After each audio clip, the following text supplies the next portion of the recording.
is on the hot seat tonight as critics accuse it of sidestepping millions of dollars in California state taxes. Apple stock also tumbled below 600 today for the first time since it released its glowing earnings report.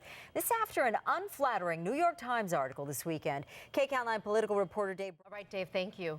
Now to a major diplomatic crisis brewing between the U.S. and China. It's believed the U.S. is protecting an influential Chinese dissident who escaped from house arrest in China. The issue poses a serious threat to relations between the two countries as Secretary of State Hillary Clinton is set to arrive in China for economic talks. KCAL9's Daniel Nottingham has the story.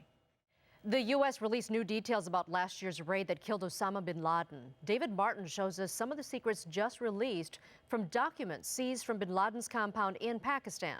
They amount to the final writings of Osama bin Laden. David Martin also reports bin Laden also considered changing al-Qaeda's name because he believed his terror network was on the brink of defeat. Sylvia.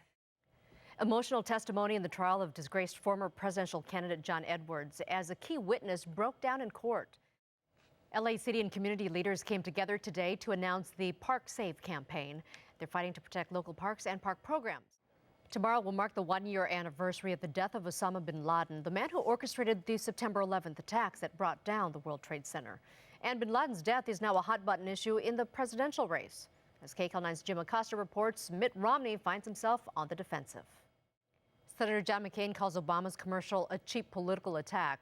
White House counterterrorism advisor John Brennan praises the president's decision-making skills.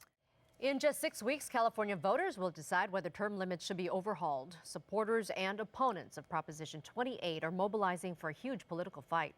KCAL9's Grace Lee looks at the arguments from both sides. London is considering a controversial plan to bolster security during the upcoming Summer Olympics there. As Monica Villamizar shows us, it involves putting missiles on top of apartment buildings. That's going to do it for us here on KCAL9 News at 9. There's more ahead. KCAL9 News at 10 starts right now.